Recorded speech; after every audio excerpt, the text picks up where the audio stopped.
My name is Chris Shelton. I'm a furniture conservator here in Boston, and I've been working on a lot of the upholstery projects for the house.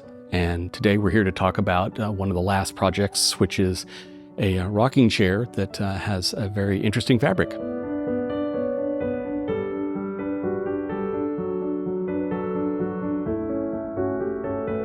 This kind of chair is different than some of the other ones that were here earlier. It's not a traditional wooden frame. So it has a wooden frame at the bottom, but really the arms, the back, everything else is created by a metal hoop.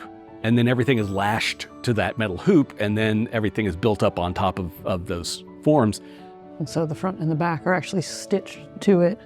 That way you can see. And it also flexes fairly well, which is what makes it so comfortable. Yeah. This has springs as well as the tufting on it, so it's about the top of the line in terms of comfort for the period. When something comes in, we try and preserve as much of the original as possible, so we're not sort of reupholstering anything that comes in here in the traditional sense. We save as much of the historic material as possible instead of sort of taking it all off and starting from scratch. When we started to take this one apart, it has those metal hoops and everything is lashed to them. The problem is what was lashed on there in a lot of places was burlap.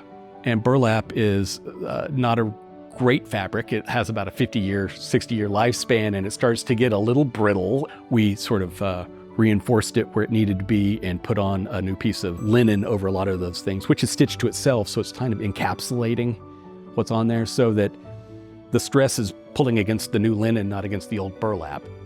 We didn't know that there was a tassel involved, but there's indications in the photographs that these tassels were applied, and everybody was surprised because they've never really seen the tassels on there, so without a photograph, if there's not a lot of good physical evidence, it's sometimes hard to know some of the details, and the details in this case really make the design.